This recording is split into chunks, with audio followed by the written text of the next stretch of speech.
എല്ലാ വിദ്യാർത്ഥികൾക്കും MS and Ayush അക്കാഡമിയുടെ മറ്റൊരു വീഡിയോയിലേക്ക് സ്വാഗതം. നമ്മൾ ഇന്ന് പഠിക്കാൻ പോകുന്നത് മൂന്നാമത്തെ chapter reactivity series and electro chemistry ക്രിയാശീല ശ്രേണിയും വൈദ്യുത രസതന്ത്രവും എന്ന് പറയുന്ന പാഠത്തിലെ കണ്ടിന്യൂഷനാണ്. കഴിഞ്ഞ ക്ലാസ്സിൽ ഒരു മെറ്റൽ ഒരു ജലവുമായി പ്രവർത്തിക്കുമ്പോൾ എന്ത് സംഭവിക്കും അത് നമ്മൾ കഴിഞ്ഞ ക്ലാസ്സിൽ നമ്മൾ പഠിച്ചു.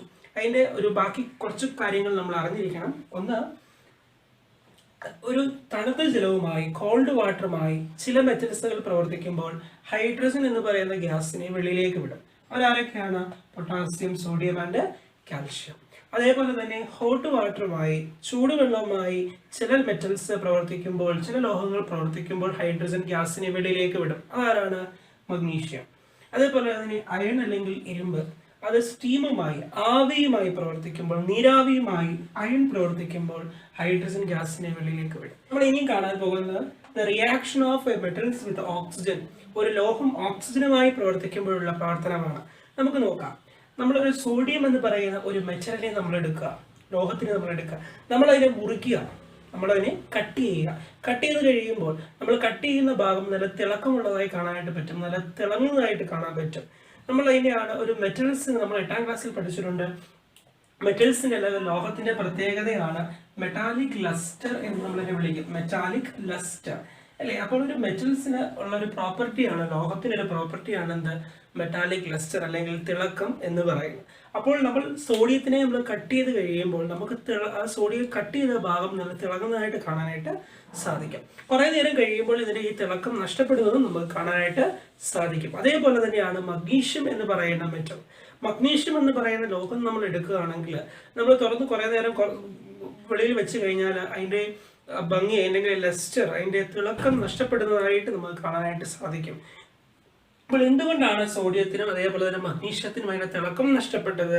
അതിന്റെ കാരണം സോഡിയം അല്ലെങ്കിൽ ഒരു മെറ്റൽ അന്തരീക്ഷത്തിലുള്ള ഓക്സിജനുമായി പ്രവർത്തിക്കുമ്പോൾ അതിന് പുറമെ അതിന്റെ ഓക്സൈഡുകൾ ഉണ്ടാക്കുന്നു. സോഡിയം അന്തരീക്ഷത്തിലുള്ള ഓക്സിജനുമായി പ്രവർത്തിച്ച് സോഡിയം ഓക്സൈഡ് അതിന്റെ പുറമെ ഉണ്ടാകും. അപ്പൊ നമ്മൾ കട്ട് ചെയ്ത് വെച്ചിരിക്കുന്ന സോഡിയം നല്ല തിളക്കമായിരിക്കും ആദ്യം അല്ലേ? അപ്പോൾ അന്തരീക്ഷത്തിലുള്ള ഓക്സിജനുമായി അത് പ്രവർത്തിച്ച് അതിന്റെ പുറമെ എന്തുണ്ടാകുന്നു? സോഡിയം ഓക്സൈഡ് ഉണ്ടാക്കുന്നു. അതുകൊണ്ട് തന്നെയാണ് നമുക്ക് സോഡിയത്തിന്റെ തിളക്കം നഷ്ടപ്പെടുന്നതായിട്ട് കാണാനായിട്ട് പറ്റുന്നത്. ഇതുപോലെ തന്നെയാണ് മഗ്നീഷ്യവും.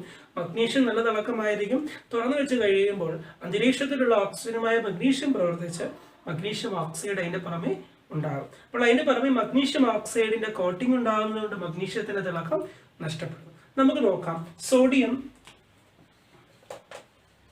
ഓക്സിജനുമായി പ്രവർത്തിക്കുന്നു. അപ്പോൾ ഞാൻ പറഞ്ഞു, സോഡിയം അതിന് ഓക്സിജനുമായി പ്രവർത്തിക്കുമ്പോൾ സോഡിയം ഓക്സൈഡ് ഉണ്ടാകുന്നു.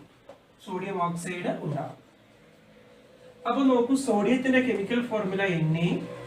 ഓക്സിജൻ എന്ന് പറയുമ്പോൾ സോഡിയത്തിന്റെ കെമിക്കൽ സിമ്പൽ Na ആണ്. Oxygen O2. സോഡിയം ഓക്സൈഡ് നമ്മൾ 9ാം ക്ലാസ്സിൽ പഠിച്ചിട്ടുണ്ട്. അതിന്റെ കെമിക്കൽ ഫോർമുല Na2O. Na2O. ഇനി നോക്കിക്കോളൂ, ഞാനിവിടെ എടുക്കുന്ന 4 സോഡിയമാണ്. 4 സോഡിയം ഞാൻ എടുത്തു, 2 ഓക്സിജൻ എടുത്തു. ഇക്വേഷൻ ബാലൻസ് ചെയ്യണം. നമ്മളിവിടെ 4 ഉള്ളൂ. ഇക്വേഷൻ ബാലൻസ് ചെയ്യാൻ വേണ്ടി ഇവിടെ ഞാൻ 2 ഇട്ടു. 2 ഇട്ട് കഴിയുമ്പോൾ 2 × 2 4. അപ്പോൾ ഇവിടെ 4 സോഡിയം, അവിടെ 4 സോഡിയമായി. ഇവിടെ 2 ഓക്സിജൻ. ഇവിടെ സൈഡിലുള്ള നമ്പർ എല്ലാവർക്കും ബാധകമാണ്, നമുക്കറിയാം അല്ലേ? അപ്പോൾ സൈഡിൽ 2 ഇട്ടാൽ ഈ 2 എന്നുള്ളത് ഓക്സിജന് ഇവിടെ 2 ആണ്. സോഡിയം 2 × 2 4 ആണ്. ഇവിടെ 2 ഓക്സിജൻ ഉണ്ട്, ഇവിടെ 4 സോഡിയം ഉണ്ട്. ഓക്കെ, അപ്പൊ സോഡിയം ഓക്സിജനുമായി പ്രവർത്തിച്ച് സോഡിയം ഓക്സൈഡ് ഉണ്ടായി. അപ്പോൾ ഇതാണ് അവിടെ നടക്കുന്ന കെമിക്കൽ ഇക്വേഷൻ എന്ന് പറയുന്നത്. ഇതേപോലെ തന്നെ ആയിരിക്കും മഗ്നീഷ്യവും. നമുക്ക് നോക്കാം. മഗ്നീഷ്യം Mg+O2 gives മഗ്നീഷ്യം ഓക്സൈഡിന്റെ കെമിക്കൽ ഫോർമുല MgO ആണ്. മഗ്നീഷ്യം ഓക്സൈഡിന്റെ കെമിക്കൽ ഫോർമുല എന്താണ്? MgO. അപ്പോൾ 2MgO ഇവിടെ ഉണ്ടായി. ബാലൻസ് ആയി 2Mg+O2 gives 2MgO. മഗ്നീഷ്യം ഓക്സിജനുമായി പ്രവർത്തിച്ച് മഗ്നീഷ്യം ഓക്സൈഡ് ഉണ്ടാകും. അപ്പോൾ ഇനി നമുക്ക് നമ്മുടെ വീട്ടിൽ നമുക്കറിയാം അലുമിനിയം വെസൽസ്, അലുമിനിയം പാത്രങ്ങൾ അല്ലെ? നമ്മൾ കുറെ നാൾ ഉപയോഗിച്ച് കഴിയുമ്പോൾ കടയിൽ നിന്ന് വാങ്ങിച്ച ആ തിളക്കം അതിന് നഷ്ടപ്പെടും അല്ലേ? അപ്പോൾ അതിന് കാരണം ഇത് തന്നെയാണ്. അലുമിനിയം എക്സ്റ്റേണലി അല്ലെങ്കിൽ അറ്റ്മോസ്ഫിയറിൽ കാണപ്പെടുന്ന ഓക്സിജനുമായി പ്രവർത്തിച്ച് അതിന്റെ പുറമെ അതിന്റെ ഓക്സൈഡുകൾ ഉണ്ടാക്കുന്നു. സിമിലർലി പക്ഷേ നമ്മൾ കടയിൽ നിന്ന് വാങ്ങിക്കുന്ന നമ്മുടെ സ്വർണം കൊണ്ടുണ്ടാക്കിയ ആഭരണങ്ങൾ അല്ലെ ഓർണമെന്റ്സ്, അതിന്റെ കളർ ഒരിക്കലും അത് നഷ്ടപ്പെടുന്നില്ല. അപ്പോൾ സ്വർണം അല്ലെങ്കിൽ ഗോൾഡ് അതിന്റെ കളർ ഒരിക്കലും അതിന് നഷ്ടപ്പെടുന്നില്ല. അപ്പോൾ ഇതാണ് മെറ്റൽസ് ഒരു ഓക്സിജനുമായി പ്രവർത്തിക്കുമ്പോൾ, ഒരു ലോഹം ഓക്സിജനുമായി പ്രവർത്തിക്കുമ്പോൾ എന്തൊക്കെ സംഭവിക്കുന്നു നമ്മൾ കണ്ടത്. ഇതേപോലെ തന്നെ നമുക്ക് കോപ്പറിനെ പറയാം, ചെമ്പ് കുറേ നാൾ കഴിയുമ്പോൾ ചെമ്പിനെ ക്ലാവ് പിടിക്കും. ഉപയോഗിച്ച് കഴിയുമ്പോൾ ചെമ്പ് അന്തരീക്ഷത്തിലുള്ള ഓക്സിജനുമായി പ്രവർത്തിച്ച് അതിനകത്ത് ക്ലാവ് പിടിക്കും. ഓക്കെ, ക്ലാവ് പിടിക്കുക അല്ലെങ്കിൽ അതിന്റെ പുറമെ ഗ്രീൻ കളറിലുള്ള ഒരു കോട്ടിംഗ് ഉണ്ടാവും. ഗ്രീൻ കളർ കോട്ടിംഗ് എവിടെ ഉണ്ടാവും? ചെമ്പിന്റെ പുറമെ, ചെമ്പ് പാത്രങ്ങൾക്കൊക്കെ പുറമെ ഉണ്ടാവും. അതിന്റെ കാരണം ഇത് തന്നെയാണ്. കോപ്പർ അന്തരീക്ഷത്തിലുള്ള ഓക്സിജനുമായി പ്രവർത്തിച്ച കോപ്പർ ഓക്സൈഡ് അതിന്റെ പുറമെ ഉണ്ടാകുന്നത് കൊണ്ടാണ് അത് ഉണ്ടാകുന്നത്. അപ്പോൾ അതിന്റെ തിളക്കം നഷ്ടപ്പെടുന്നു. അപ്പോൾ മെറ്റൽസ്, ഒരു ലോഹം അതിന്റെ തിളക്കം നഷ്ടപ്പെടുത്തുന്നത് അത് എന്തുമായി പ്രവർത്തിക്കുമ്പോഴാണ്? അത് അന്തരീക്ഷത്തിലുള്ള ഓക്സിജനുമായി പ്രവർത്തിക്കുമ്പോഴാണ്. ഇതില് സോഡിയം എന്ന് പറയുന്ന ലോഹം മെറ്റലാണ് അതിന്റെ തിളക്കം ആദ്യം നഷ്ടപ്പെടുത്തുന്നത്. Sodium loses lustre fast. അപ്പോൾ ആദ്യം തിളക്കം നഷ്ടപ്പെടുത്തുന്ന മെറ്റൽ എന്ന് പറയുന്നത് സോഡിയമാണ്. വേഗത്തിൽ മഗ്നീഷ്യത്തിനെയും ഗോൾഡിനെയും ഒക്കെ അപേക്ഷിച്ച് വേഗത്തിൽ അവരെക്കാൾ ഫാസ്റ്റായിട്ട് അവരുടെ തിളക്കം നഷ്ടപ്പെടുത്തുന്ന ലോഹം എന്ന് പറയുന്നത് സോഡിയം. അതിനർത്ഥം സോഡിയമാണ് അവരിൽ. ഇപ്പം നമ്മൾ മുമ്പ് ഡിസ്കസ് ചെയ്ത എക്സാമ്പിൾ, മഗ്നീഷ്യം എടുക്കുക, ഗോൾഡ് എടുക്കുക, അലുമിനിയം എടുക്കുക. അപ്പോൾ ആ എക്സാമ്പിളിൽ സോഡിയം എന്ന് പറയുന്ന അവരെക്കാൾ, ബാക്കിയുള്ളവരെക്കാൾ സോഡിയം എന്ന് പറയുന്ന മെറ്റലാണ് ഓക്സിജനുമായി വേഗം പ്രവർത്തിച്ച് സോഡിയം ഓക്സൈഡ് ഉണ്ടാകുന്നു. അപ്പോൾ അങ്ങനെ സോഡിയം ഓക്സൈഡ് ഉണ്ടാകുന്ന ഫലമായി അവരുടെ തിളക്കം നഷ്ടപ്പെടുന്നു. അപ്പോൾ അത് ആദ്യം നടക്കുന്നത് സോഡിയം എന്ന് പറയുന്ന മെറ്റലിൽ ആയിരിക്കും. അപ്പോൾ പക്ഷെ അതുകൊണ്ട് അവരുടെ ആ പ്രവർത്തനത്തിന്റെ ആ റിയാക്ടിവിറ്റിയുടെ അതിൻ്റെ ഒരു ക്രമം നമ്മൾ ക്രമീകരിക്കുമ്പോൾ അത് ഇങ്ങനെയായിരിക്കും വരിക: സോഡിയം, മഗ്നീഷ്യം, അതിനുശേഷം കോപ്പർ, അതിനുശേഷം ഗോൾഡ്. അപ്പോൾ ഇതാണ് അവരുടെ പ്രവർത്തന റിയാക്ടിവിറ്റി സീരീസ്, അവരുടെ ക്രിയാശീല ശ്രേണി. ഇതാണ് അവരുടെ റിയാക്ടിവിറ്റി സീരീസ്, ഓക്സിജനുമായിട്ടുള്ള പ്രവർത്തനം. ഓക്കെ, നമുക്ക് ഇനിയും പിടിക്കാനായിട്ടുള്ളത് ഒരു മെറ്റൽ ആസിഡുമായിട്ട് പ്രവർത്തിക്കുമ്പോൾ എങ്ങനെയാണെന്നാണ്. ഒരു മെറ്റൽ ആസിഡുമായിട്ട് പ്രവർത്തിക്കുമ്പോൾ എങ്ങനെയാണ് നമുക്ക് നോക്കാം. ശ്രദ്ധിക്കുക, അയൺ എന്ന് പറയുന്ന മെറ്റൽ എടുക്കുക, അതിനെ നമ്മൾ HCl-നകത്ത് ഡിപ്പ് ചെയ്യുക.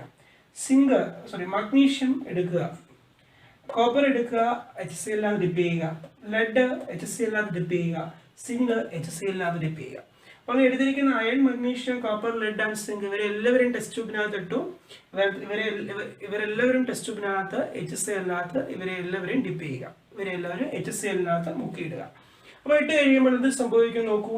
ടെസ്റ്റ് ട്യൂബിലേക്ക് അയൺ ഇരിക്കുന്ന ടെസ്റ്റ് ട്യൂബിനകത്ത് ബബിൾസുകൾ, കുമിളകൾ ഉണ്ടാകുന്നു, വളരെ ഇച്ചിരി. പക്ഷെ മഗ്നീഷ്യത്തിനകത്ത് നോക്കുമ്പോൾ ഇതിനകത്ത് ഒരുപാട് കുമിളകൾ, ഒരുപാട് ബബിൾസുകൾ കാണാനായിട്ട് പറ്റും. മഗ്നീഷ്യത്തിനേക്കാൾ കുറച്ചും കൂടെ കുറവായിരിക്കും സിങ്കിനകത്ത്. അതേപോലെ തന്നെ മൂന്നാമതാണ് അയൺ വരിക.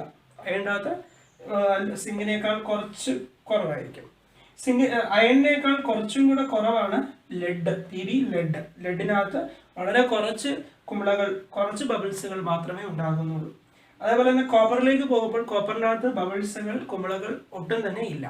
അപ്പോൾ ഈ ഒരു പ്രവർത്തനം അല്ലെങ്കിൽ ഈ ഒരു ആക്ടിവിറ്റിയുടെ അടിസ്ഥാനത്തിൽ നമുക്ക് മെറ്റൽസിന്റെ ആസിഡുമായിട്ടുള്ള പ്രവർത്തനത്തിനെ നമ്മൾ അവരുടെ ഡിക്രീസിങ് ഓർഡറിൽ നമ്മൾ അറേഞ്ച് ചെയ്താൽ, ആസിഡുകളുമായി ലോഹത്തിന്റെ പ്രവർത്തനങ്ങളെ നമ്മൾ അവരുടെ ക്രിയാശീല ശ്രേണി നമ്മൾ ക്രമീകരിക്കുകയാണെങ്കിൽ അതിങ്ങനെ ആയിരിക്കും ഇരിക്കുക. ആദ്യം മഗ്നീഷ്യം ഏറ്റവും കൂടുതൽ ബബിൾസ് ഉണ്ടായത് മഗ്നീഷ്യമാണ്. അതിനുശേഷം ബബിൾസുകൾ, കുമിളകൾ ഉണ്ടായത് ആർക്കാണ്? സിങ്ക്. അപ്പോൾ രണ്ടാമത് സിങ്ക് വരും. സിങ്കിനേക്കാൾ കുറച്ച് കുറവാണ് ആർക്കാണ്? അയൺ, ഇരുമ്പ്. മൂന്നാമത് ഇരുമ്പ് വരും. ഇരുമ്പിനേക്കാൾ കുറച്ച് കുറവാണ് ആർക്ക്? ലെഡിന്. അതുകൊണ്ട് അടുത്ത ലെഡ് വരും. ലെഡിനേക്കാൾ ഒട്ടും ബബിൾസ് ഉണ്ടാകാത്ത ആരാണ്? കോപ്പർ. അപ്പോൾ ലാസ്റ്റ് കോപ്പർ വരും. അപ്പോൾ അവർ ആസിഡുകളുമായുള്ള പ്രവർത്തനമാണ് ഈ എഴുതിയത്. അപ്പോൾ എന്താണ് ഈ ബബിൾസ്? നമ്മുടെ ഈ ബബിൾസ് എന്തിനെ സൂചിപ്പിക്കുന്നു ചോദിച്ചാൽ, ബബിൾസ് സൂചിപ്പിക്കുന്നത് ഹൈഡ്രജൻ എന്ന് പറയുന്ന ഗ്യാസിനെയാണ്. അപ്പോൾ ഒരു മെറ്റൽ ആസിഡുമായിട്ട് പ്രവർത്തിക്കുമ്പോൾ അവർക്ക് എത്രമാത്രം ഹൈഡ്രജൻ ഗ്യാസിനെ വെളിയിലേക്ക് റിലീസ് ചെയ്യാനുള്ള കഴിവുണ്ട്. ആ കഴിവിന്റെ അടിസ്ഥാനത്തിലാണ് അവരെ നമ്മൾ ഇങ്ങനെ ക്രമീകരിച്ചിരിക്കുന്നത്. ഓക്കെ, നമ്മൾ കഴിഞ്ഞ ക്ലാസ്സിൽ ഞാൻ നിങ്ങളെ ഡാനിയൽസണിനെ പഠിപ്പിക്കാൻ നേരം ഞാൻ പറഞ്ഞ റിയാക്ടിവിറ്റി സീരീസ് അല്ലേ. അപ്പോൾ ഇതാണ് റിയാക്ടിവിറ്റി സീരീസ്. അത് ചില കാര്യങ്ങൾ നമുക്ക് നോട്ട് ചെയ്യാനുണ്ട്. ഒന്ന്, നമ്മൾ കഴിഞ്ഞ ക്ലാസ്സിൽ റിയാക്ടിവിറ്റി സീരീസ് എന്താണെന്ന് നമ്മൾ പറഞ്ഞു. ഈ റിയാക്ടിവിറ്റി സീരീസ് എങ്ങനെ ഓർത്തിരിക്കാമെന്ന് നമ്മൾ കഴിഞ്ഞ ക്ലാസ്സിൽ പഠിച്ചു അല്ലേ. അപ്പോൾ ഇതിനകത്ത് നോക്കൂ, ഇവിടെ ഞാൻ പറയാൻ പോകുന്ന കാര്യം എന്ന് പറയുന്നത് ആസ്യം മുതൽ ലെഡ് വരെയുള്ള ഹൈഡ്രജന് തൊട്ട് മുകളിൽ ലെഡ് വരെയുള്ള മെറ്റൽസ് HCl എന്ന് പറയുന്ന ആസിഡുമായിട്ട് റിയാക്ട് ചെയ്യുമ്പോൾ ഹൈഡ്രജൻ എന്ന് പറയുന്ന ഗ്യാസിനെ വെളിയിലേക്ക് റിലീസ് ചെയ്യും. ഹൈഡ്രജൻ എന്ന് പറയുന്ന ഗ്യാസിനെ വെളിയിലേക്ക് റിലീസ് ചെയ്യും. അതിനർത്ഥം ഇവിടെ മുതൽ ഇവിടം വരെയുള്ള പൊട്ടാസ്യം മുതൽ ലെഡ് വരെയുള്ള മെറ്റൽസ് HClമായിട്ട് റിയാക്ട് ചെയ്യുമ്പോൾ ഹൈഡ്രജൻ ഗ്യാസ് റിലീസ് ചെയ്യുന്നതിനർത്ഥം അവർക്ക് ഇത്രയും പേർക്കും ബബിൾസുകൾ ഉണ്ടാക്കാനുള്ള കഴിവുണ്ട്. അപ്പൊ അവരുടെ ഇത്രയും പേരുടെയും ബബിൾസുകളുടെ എണ്ണം കൂടുതലായിരിക്കും. അപ്പോൾ അവർ ഏറ്റവും കൂടുതൽ ഹൈഡ്രജൻ ഗ്യാസിനെ വെളിയിലേക്ക് വിടും. അപ്പോൾ താഴേക്ക് വരുമ്പോൾ അതാണ് ഇവിടം വരെയുള്ളത്. ഇനി അതിന് താഴേക്ക് വരുമ്പോൾ കോപ്പർ മുതൽ ഗോൾഡ് വരെ, കോപ്പർ, സിൽവർ ആൻഡ് ഗോൾഡ്, ഇവര് 3 പേരും HClമായിട്ട് റിയാക്ട് ചെയ്യത്തില്ല. ഇവർ റിയാക്ട് ചെയ്യത്തുമില്ല, ഇവര് ഹൈഡ്രജൻ ഗ്യാസിനെ വെളിയിലേക്ക് വിടത്തും ഇല്ല. അപ്പോൾ ഇതാണ് ഒരു മെറ്റൽ ആസിഡുമായിട്ട് പ്രവർത്തിക്കുമ്പോൾ ഉണ്ടാകുന്ന പ്രവർത്തനം എന്ന് പറയുന്നത്. നമ്മളിനി പഠിക്കാൻ പോകുന്നത് reactivity series and displacement reaction, ക്രിയാശീല ശ്രേണിയും ആദേശ പ്രവർത്തനവും. നമ്മൾക്ക് അത് പറയുന്നതിന് മുമ്പ് നമുക്ക് തൊട്ട് മുമ്പിൽ നമുക്ക് ഒരു ആക്ടിവിറ്റി ഡിസ്ക്രൈബ് ചെയ്തിട്ടുണ്ട്. നമുക്ക് നോക്കാം എന്താണെന്ന്. ഒരു ബീക്കറിനുള്ളിൽ copper sulphate solution, copper sulphate ലൈനി എടുക്കുക, അതിലേക്ക് സിങ്ക് റോഡ് അല്ലെങ്കിൽ സിങ്കിന്റെ ദണ്ട് മുക്കി വെക്കുക. മുക്കി വെച്ച് കഴിയുമ്പോൾ എന്താണ് നടക്കുന്നത്?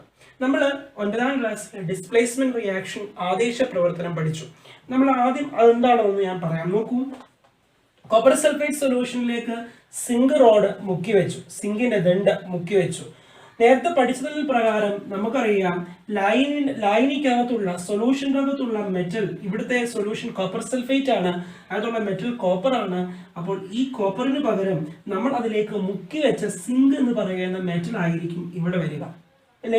അത് നമ്മൾ 9ാം ക്ലാസ്സിൽ പഠിച്ചിട്ടുണ്ട്. കോപ്പർ സൾഫേറ്റ് സൊല്യൂഷൻ, അതായത് കോപ്പർ എന്ന് പറയുന്ന മെറ്റൽ ഉണ്ട്. ഈ മെറ്റലിനെ റീപ്ലേസ് ചെയ്തുകൊണ്ട് അല്ലെങ്കിൽ ഈ കോപ്പർ സൾഫേറ്റിന്റെ അകത്തുള്ള ഈ കോപ്പറിനെ മാറ്റിക്കൊണ്ട് നമ്മൾ അതിൽ മുക്കി വെച്ച റോഡ് ഏതാണോ ആ മെറ്റൽ ഇവിടേക്ക് കയറി വരും. ഇവിടേക്ക് കയറി വന്നു കഴിയുമ്പോൾ ഇതിന്റെ കെമിക്കൽ ഫോർമുല മാറും. ഇവിടെ CuSO4 എന്നുള്ളത് നമ്മൾ പ്രോഡക്റ്റ് എഴുതുമ്പോൾ അത് ZnSO4 എന്നായിട്ട് മാറും, +Cu. അപ്പോൾ ഇതാണ് ഇവിടെ നടക്കുന്ന +Cu, ഇതാണ് ഇവിടെ നടക്കുന്ന പ്രവർത്തനം എന്ന് പറയുന്നത്. ഓക്കെ, അപ്പോൾ ഇത് തന്നെയാണ് ഇവിടെയും. അപ്പോൾ ഈ പ്രവർത്തനമാണ് ഈ ബീക്കറിനുള്ളിൽ നടക്കുന്നത്. അപ്പോൾ ഈ ബീക്കറിനുള്ളിൽ ചില കാര്യങ്ങൾ നമുക്ക് നോട്ട് ചെയ്യാനുണ്ട്. ഒന്ന്, ഈ ബീക്കറിനകത്ത് നിറച്ച് ഡിപ്പ് ചെയ്ത് വെച്ചിരിക്കുന്ന, ഇമേഴ്സ് ചെയ്തിരിക്കുന്ന സിങ്ക് റോഡിന്റെ കളർ മാറും. അതിന്റെ സിങ്കിന്റെ പുറമെ കോപ്പറിന്റെ കോട്ടിങ് ഉണ്ടാകും. സിങ്കിന്റെ പുറമെ എന്തിന്റെ കോട്ടിങ് ഉണ്ടാകും? കോപ്പറിന്റെ കോട്ടിങ് ഉണ്ടാകും. 2, ഇത് വെച്ചിരിക്കുന്ന കോപ്പർ സൾഫേറ്റ് സൊല്യൂഷനിലാണ് നമ്മൾ പറഞ്ഞു അല്ലേ. കോപ്പർ സൾഫേറ്റിന്റെ കളറ് മാറും. ഈ കോപ്പർ സൾഫേറ്റിന്റെ കളറ് ബ്ലൂ നിറമാണ്, നീല നിറമാണ്. നീല നിറം നിറമില്ലാത്ത അവസ്ഥയിലേക്ക്, the blue changes into colourless, അത് അതിന്റെ നിറമില്ലാത്ത അവസ്ഥയിലേക്ക് അത് മാറും. അപ്പോൾ എന്തുകൊണ്ടാണ് ഇതിന്റെ നിറം മാറാനുള്ള കാരണം? ഇതിന്റെ ഇതിന്റെ കോപ്പർ സൾഫേറ്റിന്റെ അല്ലെങ്കിൽ കോപ്പർ സൾഫേറ്റിന്റെ നീല നിറം എന്തുകൊണ്ട് ബീക്കറിനുള്ളിൽ മാറി? അതിന്റെ കാരണം ഇതിനുള്ളിലുള്ള കോപ്പർ അയോണിന്റെ അളവ് കുറഞ്ഞു. അപ്പോൾ എന്തുകൊണ്ടാണ് കോപ്പർ സൾഫേറ്റിന്റെ കളർ മാറിയത്? അതിനകത്ത് കോപ്പർ അയോണിന്റെ Cu2+ അയോണിന്റെ അളവ് കുറഞ്ഞതുകൊണ്ട്. ഇവിടെ നോക്കാം, നമുക്ക് വേറൊരു കാരണം കൂടെ പറയാം എന്തുകൊണ്ടാണ് അതിന്റെ കളർ മാറിയത്. കോപ്പർ സൾഫേറ്റിനകത്ത് നമ്മൾ മുക്കി വെച്ചിരിക്കുന്ന സിങ്ക് റോഡ് കോപ്പറിന് പകരം അവിടെ കയറി വന്നു അല്ലേ. അപ്പോൾ കോപ്പറിന് പകരം കോപ്പറിന്റെ സ്ഥാനത്ത് നമ്മൾ ഡിപ്പ് ചെയ്തിരിക്കുന്ന സിങ്ക് ആണ് അവിടെ എന്ത് ചെയ്തത്? അവിടെ കയറി വന്നത് അല്ലേ. അപ്പോൾ നമുക്ക് പറയാം, in a copper sulphate solution the copper is displaced by a zinc. കോപ്പറിന് പകരം കോപ്പർ സൾഫേറ്റ് സൊല്യൂഷനിൽ ആര് കയറി വന്നു? സിങ്ക് കയറി വന്നു. ഇതിന്റെ അർത്ഥം എന്ന് പറയുന്നത് കോപ്പർ സൾഫേറ്റിനേക്കാൾ എന്തുകൊണ്ടാണ് ഇങ്ങനെ കളർ മാറാനുള്ള മറ്റൊരു കാരണം, എന്തുകൊണ്ടാണ് ഇങ്ങനെ കോപ്പർ സൾഫേറ്റിനകത്തുള്ള കോപ്പറിന് പകരം സിങ്ക് കയറി വന്നത്? സിങ്ക് കയറി വരാനുള്ള കാരണം കോപ്പറിനേക്കാൾ കൂടുതൽ റിയാക്ടിവിറ്റി കൂടുതൽ, ക്രിയാശീലം കൂടുതൽ ആർക്കാണ്? സിങ്കിനാണ്. ഇവിടെ നോക്കൂ, ഇവിടെ നിങ്ങൾക്ക് നോക്കിയാൽ കാണാൻ പറ്റും അല്ലെ. കോപ്പർ ഏറ്റവും അടിയിലാണ് വരിക, സിങ്ക് ആണ് ആദ്യം വരിക. അപ്പൊ ആദ്യം വരുന്ന ആൾക്കാണ് റിയാക്ടിവിറ്റി, ക്രിയാശീലം കൂടുതൽ. നമ്മൾ കഴിഞ്ഞ ക്ലാസ്സിൽ പറഞ്ഞു അല്ലെ. അതുകൊണ്ട് തന്നെ സിങ്കിനാണ് ഇവിടെ റിയാക്ടിവിറ്റി കൂടുതൽ, കോപ്പറിന് റിയാക്ടിവിറ്റി കുറവാണ്. കോപ്പർ താഴെയാ വരിക. അപ്പോൾ കോപ്പറിന് ക്രിയാശീലം കുറവാണ്. അപ്പോൾ സിങ്കിന് ക്രിയാശീലം കൂടുതലായതുകൊണ്ടാണ് ഇവിടെ ഡിസ്പ്ലേസ്മെന്റ് റിയാക്ഷൻ അല്ലെങ്കിൽ ആദേശ പ്രവർത്തനം നടക്കുന്നത്. അപ്പോൾ ഇവിടെ എന്തുകൊണ്ട് കോപ്പർ സൾഫൈഡിനകത്തുള്ള കോപ്പറിന് പകരം സിങ്ക് വന്നു എന്നുള്ളതിന് കാരണമാണ് ഞാൻ പറഞ്ഞത്. സിങ്കിന് റിയാക്ടിവിറ്റി അല്ലെങ്കിൽ റിയാക്ടിവിറ്റി അല്ലെങ്കിൽ ക്രിയാശീലം കൂടുതലായതുകൊണ്ടാണ് ഇങ്ങനെ ഒരു പ്രവർത്തനം ഇതിനുള്ളിൽ നടക്കുന്നത്. അപ്പോൾ ഇതിനുള്ളിൽ സിങ്കിന്റെ കളറ് സിങ്കിന് പുറമെ കോപ്പറിന്റെ കോട്ടിംഗ് ഉണ്ടായി. രണ്ട്, കോപ്പർ സൾഫേറ്റിന്റെ കളറ് നീല നിറം മാറി കളറില്ലാത്ത അവസ്ഥയിലേക്ക്, നിറമില്ലാത്ത അവസ്ഥയിലേക്ക് മാറി. ഇനി ഇതിനുള്ളിൽ നടക്കുന്ന ഒരു റിഡോക്സ് റിയാക്ഷൻ ആണ് അല്ലെങ്കിൽ ഒരു റിഡോക്സ് പ്രവർത്തനമാണ്. നമുക്ക് നോക്കാം അതെങ്ങനെയാണ് എന്ന്.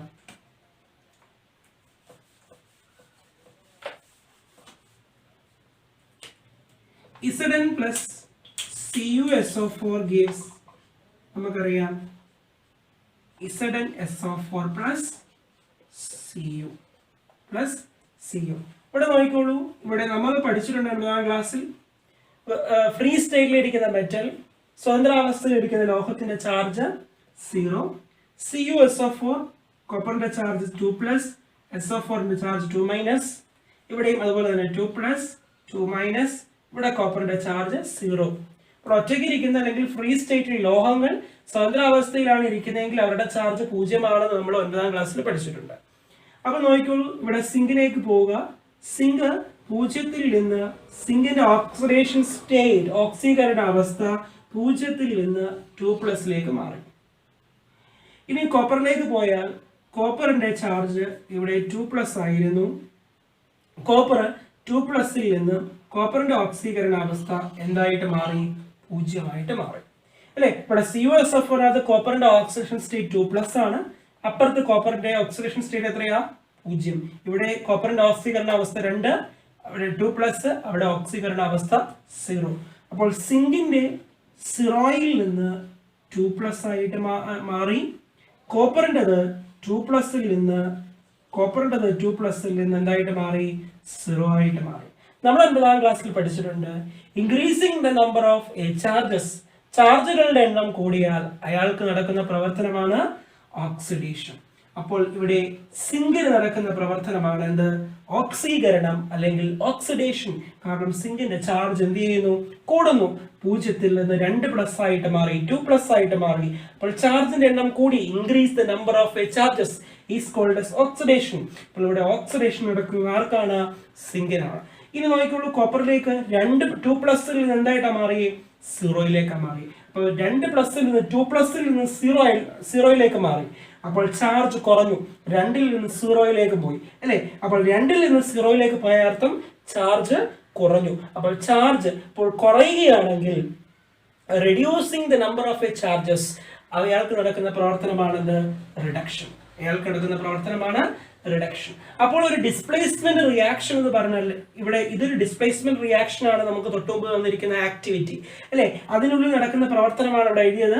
സിങ്കിന് ഓക്സിഡേഷൻ നടക്കുന്നു, കോപ്പറിന് റിഡക്ഷൻ. സിങ്കിന് ഓക്സീകരണവും അതേപോലെ തന്നെ കോപ്പറിന് നിരോക്സീകരണവും സംഭവിക്കുന്നു.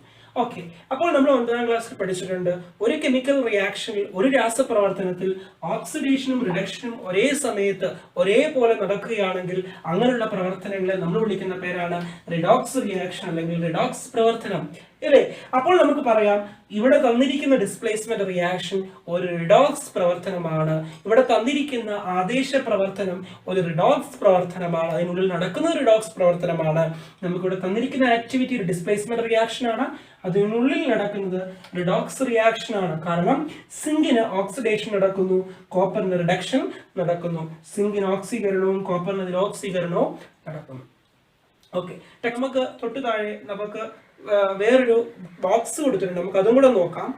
നോക്കിക്കോളൂ, മഗ്നീഷ്യം കോപ്പർ സൾഫേറ്റിൽ മുക്കി വെച്ചാൽ എന്ത് സംഭവിക്കും? അവിടെ ഡിസ്പ്ലേസ്മെന്റ് നടക്കുമോ ഇല്ലയോ? അവിടെ ഡിസ്പ്ലേസ്മെന്റ് നടക്കും. മഗ്നീഷ്യം കോപ്പർ സൾഫേറ്റിൽ മുക്കി വെച്ചാൽ ഡിസ്പ്ലേസ്മെന്റ് റിയാക്ഷൻ, ആദേശ പ്രവർത്തനം നടക്കും. എന്തുകൊണ്ടാണ് നോക്കൂ, മഗ്നീഷ്യം മുകളിൽ വരുന്നു, കോപ്പർ എവിടെയാണ് വരിക? ഏറ്റവും അടിയിൽ. അപ്പോൾ ഇവിടെ മഗ്നീഷ്യത്തിന് ക്രിയാശീലം റിയാക്ടിവിറ്റി കൂടുതലാണ്. മഗ്നീഷ്യത്തിന് റിയാക്ടിവിറ്റി കൂടുതലായതുകൊണ്ട് ഡിസ്പ്ലേസ്മെന്റ് റിയാക്ഷൻ നടക്കും. മഗ്നീഷ്യത്തിന് ക്രിയാശീലം കൂടുതലായതുകൊണ്ട് എന്ത് നടക്കുന്നു? ഡിസ്പ്ലേസ്മെന്റ് റിയാക്ഷൻ ആദേശ പ്രവർത്തനം നടക്കും. ഈ ടേബിൾ കംപ്ലീറ്റ് ചെയ്യണമെങ്കിൽ എല്ലാവരും റിയാക്ടിവിറ്റി സീരീസിന്റെ ഓർഡർ കാണാതെ പഠിക്കണം. Okay, next Ag silver copper സൾഫേറ്റിൽ മുക്കി വെക്കുന്നു. നോക്കിക്കോളൂ, കോപ്പർ എവിടെ വരിക? കോപ്പർ എവിടെ നിന്ന് വരുന്നു? കോപ്പർ ഇവിടെ വരുന്നു, കോപ്പർ. ഇനി സിൽവറോ? സിൽവർ കോപ്പറിനേക്കാൾ താഴെ. സിൽവർ കോപ്പറിനേക്കാൾ താഴെയാണ് അല്ലേ? അപ്പോൾ സിൽവർ കോപ്പറിനേക്കാൾ, ഇതാണ് സിൽവർ. സിൽവർ കോപ്പറിനേക്കാൾ താഴെയാണ് വരിക. അപ്പോൾ കോപ്പറിനേക്കാൾ താഴെയാണ് സിൽവർ വരുന്നത്. അതുകൊണ്ട് തന്നെ ഇതിനുള്ളിൽ എന്ത് നടക്കത്തില്ല? ഡിസ്പ്ലേസ്മെന്റ് റിയാക്ഷൻ, ആദേശ പ്രവർത്തനം നടക്കുന്നില്ല. ഇന്ന് നോക്കിക്കോളൂ, magnesium and zinc sulphate. Magnesium ഏറ്റവും മുകളിൽ വരുന്നു, സിങ്ക് അതിന് കഴിഞ്ഞിട്ട്. അപ്പൊ മെറ്റൽ കഴിഞ്ഞിട്ടാണ് സിങ്ക് വരുന്നത്. അപ്പൊ മഗ്നീഷ്യം മുകളിൽ വരുന്നു, സിങ്ക് താഴെ. അപ്പോൾ ഇവിടെ ഡിസ്പ്ലേസ്മെന്റ് റിയാക്ഷൻ നടക്കും, കാരണം മഗ്നീഷ്യം സിങ്കിനേക്കാൾ മുകളിലാണ്. ഇനി അടുത്ത് മഗ്നീഷ്യം ആൻഡ് സിൽവർ നൈട്രേറ്റ്. നോക്കിക്കോളൂ, മഗ്നീഷ്യം ഇവിടെ, സിൽവർ നൈട്രേറ്റ്. സിൽവർ എവിടെയാ വരിക? ഏറ്റവും അടിയിൽ. അപ്പോൾ ഇവിടെ മഗ്നീഷ്യം മുകളിൽ, സിൽവർ അടിയിൽ. അതുകൊണ്ട് ഇവിടെയും എന്ത് നടക്കുന്നു? ഇവിടെയും ഡിസ്പ്ലേസ്മെന്റ് റിയാക്ഷൻ, ആദേശ പ്രവർത്തനം നടക്കും. അടുത്ത് നോക്കിക്കോളൂ, copper in magnesium sulphate. Copper എവിടെ മുക്കി വെക്കുന്നു? മഗ്നീഷ്യം സൾഫേറ്റിൽ മുക്കി വെക്കുന്നു. നോക്കിക്കോളൂ, കോപ്പർ എവിടെയാ വരിക? കോപ്പർ ഏറ്റവും അടിയിൽ, മഗ്നീഷ്യം ഏറ്റവും മുകളിൽ. അപ്പോൾ ഇവിടെ കോപ്പർ അടിയിലാണ്. കോപ്പർ മഗ്നീഷ്യത്തിന്റെ അടിയിലായതുകൊണ്ട് ഇവിടെ നിന്ന് നടക്കത്തില്ല, ഇവിടെ ഡിസ്പ്ലേസ്മെന്റ് റിയാക്ഷൻ നടക്കത്തില്ല. അപ്പോൾ ഈ ബോക്സിൽ നിന്ന് മനസ്സിലാക്കുക, ഈ ബോക്സിൽ നമ്മുടെ സൊല്യൂഷൻസ് എടുക്കുന്നു. നമ്മൾ എടുക്കുന്ന സൊല്യൂഷനകത്തുള്ള മെറ്റലിനേക്കാൾ മുകളിലായിരിക്കണം. അപ്പൊ നമ്മൾ എടുക്കുന്ന ലായനിയിൽ ഒരു ലോഹമുണ്ട്, ഒരു മെറ്റൽ ഉണ്ട് അല്ലേ? ആ മെറ്റലിനേക്കാൾ മുകളിലായിരിക്കണം ഇപ്പുറത്തെ സൈഡിൽ വരുന്ന മെറ്റൽസ്. അപ്പോൾ ആദ്യത്തെ ടേബിളിൽ ഉണ്ടായിരിക്കുന്ന മെറ്റൽസ് അല്ലെങ്കിൽ ആദ്യത്തെ ടേബിളിൽ എടുക്കുന്ന ലോഹങ്ങൾ രണ്ടാമത്തെ ടേബിളിലുള്ള സൊല്യൂഷൻ്റെ അകത്തുള്ള മെറ്റൽസിനേക്കാൾ മുകളിൽ ആയിരിക്കുന്നെങ്കിൽ മാത്രമേ അവർ ഡിസ്പ്ലേസ്മെന്റ് റിയാക്ഷന് നടക്കത്തുള്ളൂ. അപ്പോൾ കോപ്പർ സൾഫേറ്റ് എടുക്കുമ്പോൾ, കോപ്പർ സൾഫേറ്റ് എന്ന കോപ്പർ മഗ്നീഷ്യത്തിനേക്കാൾ അടിയിലാണ്, മഗ്നീഷ്യമാണ് മുകളിൽ, അതുള്ള കോപ്പർ അടിയിൽ. അപ്പൊ അതുകൊണ്ട് അവിടെ ഡിസ്പ്ലേസ്മെന്റ് റിയാക്ഷൻ നടക്കുന്നു. ഇവിടെ നോക്കിക്കോളൂ, ഇവിടെ കോപ്പർ സൾഫേറ്റ് സിൽവർ കോപ്പറിന്റെ അടിയിലാണ്. സിൽവർ കോപ്പറിന്റെ അടിയിലായാലും ഇവിടെ നടക്കുന്നില്ല. ഇവിടെ മഗ്നീഷ്യം കോപ്പറിന് മുകളിലായതുകൊണ്ട് ഇവിടെ നടക്കുന്നു. അപ്പോൾ മെറ്റൽസ് ഇതിന് മുകളിലാണെങ്കിൽ മാത്രമേ റിയാക്ടിവിറ്റി സീരീസ് കാണാതെ പഠിച്ചാൽ മാത്രമേ നടക്കത്തുള്ളൂ. സോ നമ്മൾ മുമ്പ് കണ്ടു കോപ്പർ സൾഫേറ്റ് സൊല്യൂഷനിലേക്ക് സിങ്ക് റോഡ് ഡിപ്പ് ചെയ്യുന്ന ആക്ടിവിറ്റി അല്ലേ? അപ്പോൾ നിങ്ങൾക്ക് അതുമായി ബന്ധപ്പെട്ട അതേപോലൊരു ക്വസ്റ്റ്യൻ നിങ്ങൾക്ക് ഹോംവർക്ക് ആയിട്ട് തരികയാണ്. എല്ലാവരും ചെയ്യുക. മലയാളം ഇതിനോടൊപ്പം തന്നെ ഞാൻ എക്സ്പ്ലെയിൻ ചെയ്യും. മലയാളം മീഡിയക്കാർക്ക് അപ്പം ക്വസ്റ്റ്യൻ എഴുതിയെടുത്ത് ഉത്തരം എഴുതുക. A copper rod is immersed in a silver nitrate solution. Silver nitrate ലായനിയിലേക്ക്, സിൽവർ നൈട്രേറ്റ് സൊല്യൂഷനിലേക്ക് കോപ്പർ ദണ്ട് ഇമേഴ്സ്ഡ് മുക്കി വെക്കുക. അപ്പോൾ എന്ത് സംഭവിക്കും? Question what happens? അപ്പോൾ അതിനുള്ളിൽ എന്താണ് സംഭവിക്കുക? B question what is the reason for it? അപ്പോൾ അതിന്റെ കാരണങ്ങൾ എന്തൊക്കെയാണ്? നമ്മൾ മുമ്പ് കണ്ടു, സിങ്ക് റോഡ് നമ്മൾ കോപ്പർ സൾഫേറ്റിൽ മുക്കി വെച്ച് കഴിയുമ്പോൾ സിങ്കിന് പുറമെ കോപ്പറിന്റെ കോട്ടിംഗ് ഉണ്ടാവുന്നുണ്ട് അല്ലെ? കോപ്പർ സൾഫേറ്റിന്റെ കളർ മാറുന്നുണ്ട്. കോപ്പർ സൾഫേറ്റിന്റെ കളർ നീല നിറം മാറി നിറമില്ലാത്ത അവസ്ഥയിലേക്ക് മാറുന്നു അല്ലെ? അങ്ങനെയുള്ള കാര്യങ്ങൾ വല്ല ഇവിടെ നടക്കുന്നുണ്ടെങ്കിലാണ് എക്കകത്ത് എഴുതേണ്ടത്. ബിക്കകത്ത് ആ നടക്കുന്നതിന്റെ കാരണങ്ങളാണ് എഴുതേണ്ടത്. സിക്കകത്ത് എഴുതേണ്ടത് what will happen to the colour of the silver nitrate. Silver നൈട്രേറ്റിന്റെ നിറത്തിന് എന്തെങ്കിലും സംഭവിക്കുന്നുണ്ടോ ആണ് സി ക്വസ്റ്റ്യൻ. ഡി ക്വസ്റ്റ്യൻ ഈ മുകളിൽ തന്നിരിക്കുന്ന ആക്ടിവിറ്റിയുടെ ഇക്വേഷൻ എഴുതുക. ഈ question write the equation of indicating ions. അപ്പോൾ അയോണുകൾ, അതായത് നമ്മൾ മുമ്പ് ഇക്വേഷൻ എഴുതിയപ്പോൾ അതിനകത്ത് ഓരോരുത്തരുടെയും ചാർജുകൾ എഴുതി അല്ലെ? അപ്പോൾ അതേപോലെ നിങ്ങൾ വീണ്ടും ഇക്വേഷൻ എഴുതി അതിനകത്ത് ഓരോരുത്തരുടെയും ചാർജുകൾ രേഖപ്പെടുത്തുക. അപ്പോൾ അങ്ങനെ ഇക്വേഷൻസ് വീണ്ടും എഴുതുക. ഈ question write the reaction of oxidation and reduction. നിങ്ങൾ എഴുതിയ ഇക്വേഷനിൽ അല്ലെങ്കിൽ നിങ്ങൾക്ക് തന്നിരിക്കുന്ന ഈ ആക്ടിവിറ്റിയിൽ ആർക്കാണ് ഓക്സിഡേഷൻ നടക്കുന്നത്, ആർക്കാണ് റിഡക്ഷൻ സംഭവിക്കുന്നതെന്ന് എഴുതുക. അപ്പോൾ ഇത്രയുമാണ് ഈ ക്വസ്റ്റ്യൻ.